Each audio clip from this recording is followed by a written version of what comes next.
What's going on, everybody? Here as a part of this Maximum Impact Travel Experience. We're getting ready to wrap this up here in Ghana. And I have Miss Eunice right here. And she actually, you found us by way of Wodamaya. Yes. And I sent him a message, and he's going to share your message to him on his platform. Wow. And so you saw my interview with him Yes. last year. Yes. And then you started following me Yes. and my crazy self. I didn't say yeah. No, she didn't say yeah. No, she didn't. But you know, you have had so many kind things to say about your experience here in Ghana.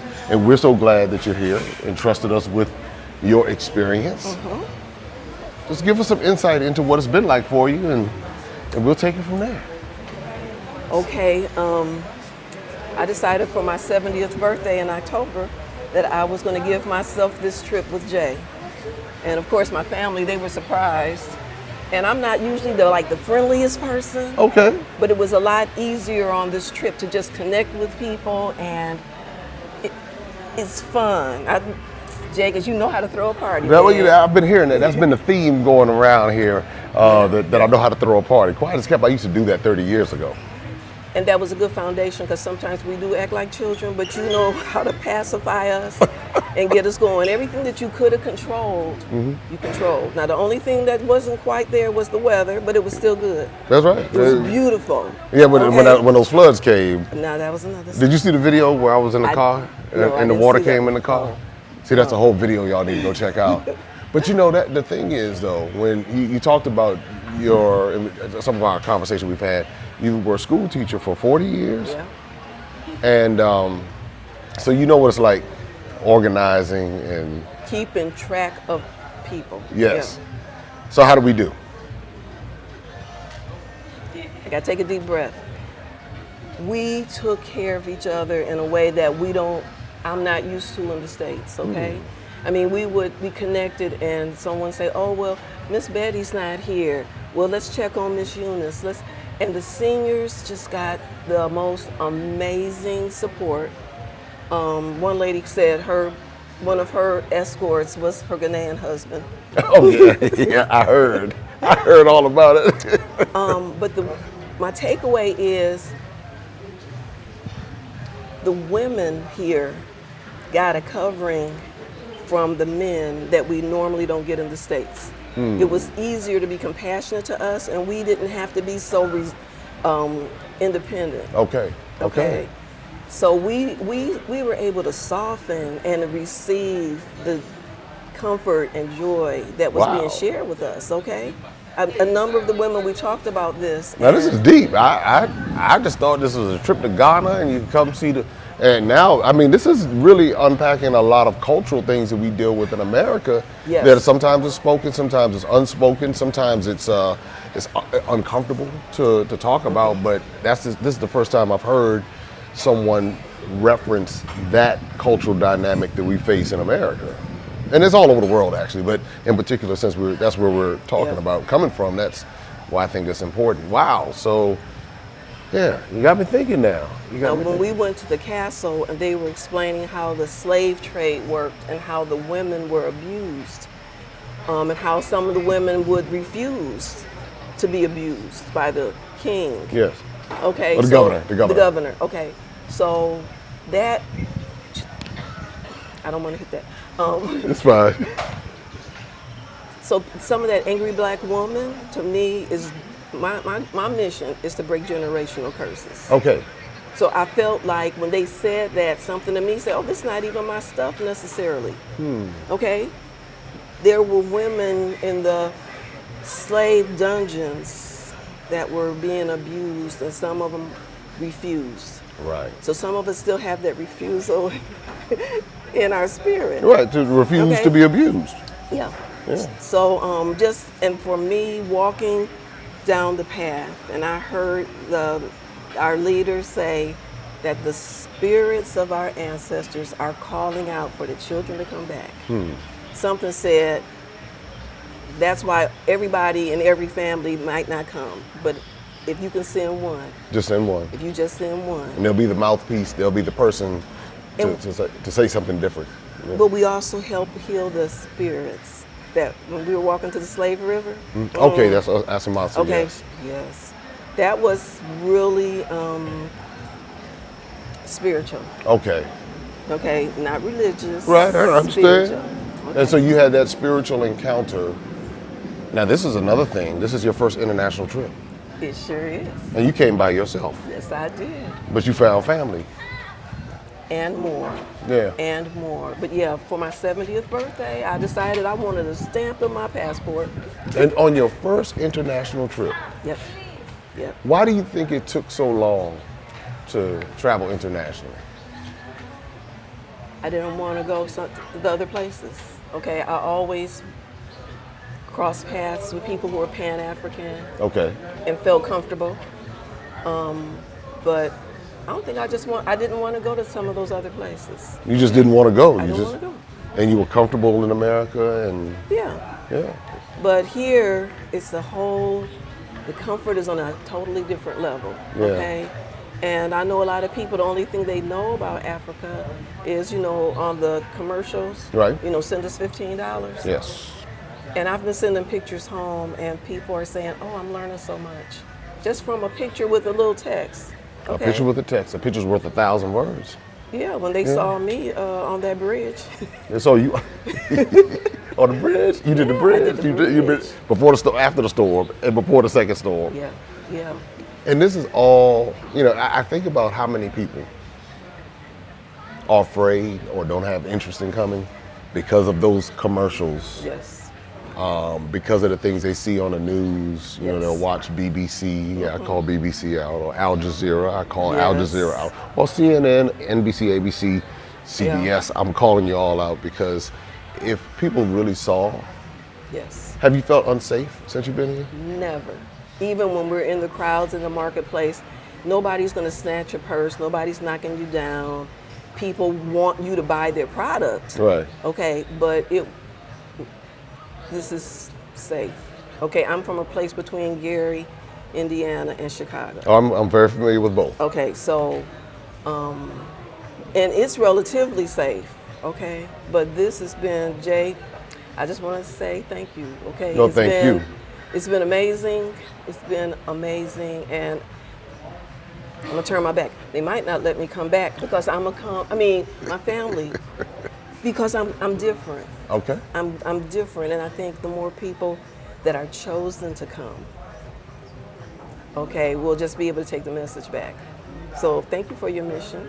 Well, thank you for being a part of the mission. Thank you for being one of the messengers to go back and tell. But you know what? It's not an easy job. The resistance, you would think that the resistance that I get would come from white America or something like that. It comes from us. Because you're shaking our foundation. And shaking it, and I have no problem with shaking it because either we have to determine if we want to know the truth or we don't. And sometimes when you are seeing things dispels a lot of things that we thought we knew. Sometimes we think we know something until we he just real about it, right? But that's the good part. Yeah. People don't trip out over stuff. Yeah, Okay. yeah. Like last night in the movie theater, Yeah. like I was like, I wouldn't be caught anywhere in America with that many folks in a movie theater. Oh my. Oh, but we got to talk. There were a few cell phone lights going. We just rolled with it. Yeah. Okay. We laughed at the appropriate parts, and maybe some parts I didn't understand why they were laughing. But that was good. Yeah. All my friends were like texting, "Oh, you get to see Black Panther in Africa?" Yeah. Yeah. Yeah, let's keep walking down here because I want people to kind of get a vibe and see what's you back there. Just to kind of see this atmosphere. And right now we're at Royal Senchi, and this is in outside of Accra. And so as we're walking down here to the boat, they have a boat ride, and you're getting ready to head back tonight. Yes. Yes. Yes. So you ready to go? No. But my ticket says. Your ticket says you got to go. Yes. It can get expensive here real quick. Yes. The tide can turn. But we have people who are on this journey. And again, I thank you for allowing us to help you navigate this journey on your first international trip, your first trip to Africa, your first trip to Yes. Ghana. First trip alone. The first trip alone. Internationally. But now you're part of the family. So I always tell people, I say it's the first of many. And this is, You know, we have a whole bunch of trips you can go on and be a part of, and each experience is very different. You know, Ghana is very different from Tanzania, which is very different from Egypt, very different from South Africa. All of these different experiences, and that's what we look to do, is to create these experiences. So when we go back and people look and they see, oh wow, wait a minute, they have like a resort in Africa. Resorts, many, anything the Caribbean has, you can find in some part of Africa. You go out to Seychelles, or you go out to Zanzibar, you go to Cape Verde, or Mauritius, or I mean, you could just go to some of the beaches in Kenya or Tanzania, or down in Cape Town of South Africa, or the beaches in Cote d'Ivoire. You go up north to Morocco. I mean, in Egypt, you can find beaches and resorts all over this continent. And so I'm just glad when people come. Well, so in closing, is there anything that you want to encourage someone watching? Because there's another Eunice out there watching right now, and she's like, look, I don't raise these babies. I don't raise my grandbabies. And I'm borderline about to raise these great grandbabies, and I want to do something for myself. What would you say to that person? I would say there's a truth that we're learning that'll help us raise them babies and grandbabies, okay? And it'll loosen the stress in us, okay? Yes, when we were at the movie, someone was talking, and when they found out we were from the States, they said, welcome. And I said, Madase Pa. See? So you're gonna learn a little bit of the language, but I'm just saying, I told my family I got a push, okay, almost like a birthing push to come. So if you don't deny the push, okay, if you're supposed to come, you will be taken care of, it will be safe, your money goes far. Okay, that's all I got. All right, well, we're here and right outside of Accra, Ghana, Royal Senchis. Pan around and take a look around, show the lake there a little bit so they can kind of see exactly what's going on, and that way they get a good vibe about what's here in Ghana. So you know what to do: like, subscribe, share. We're waiting on you to join us real soon. Open up your eyes and see all the fun and mystery. Take an African adventure with Darren and Destiny. From the mountains to the shore, so many things to explore. Take an African adventure with Darren and Destiny. The Adventures of Darren and Destiny. And Darren and Destiny are twin brother and sister, and you go on their adventures throughout the African diaspora, meaning so African diaspora destinations, primarily focused in Africa, but we go to South America, we're going to go to the Caribbean. Their first book is going to take you to Ghana, and then we're going to go on a safari, and from there we're going to go to Ethiopia, and then we go to Salvador, Brazil.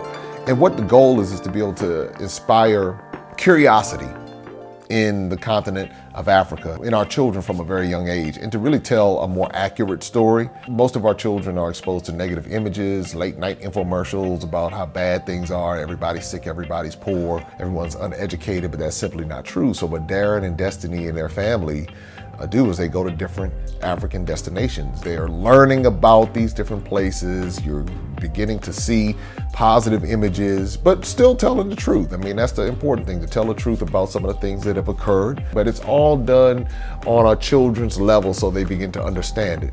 And it begins to pique their curiosity. They begin to learn more. And hopefully one day they will want to explore and visit the continent of Africa and its many countries. There's just so much that Darren and Destiny are able to do, and as they're doing it, it's like they begin to open the minds of a new generation, and they don't get bombarded and indoctrinated with negativity. They're actually able to see positivity and inspiring images and messages about the African diaspora, as well as those who are still indigenous to the continent of Africa, and they begin to learn more and just see things differently. So I'm excited about introducing the Adventures of Darren and Destiny.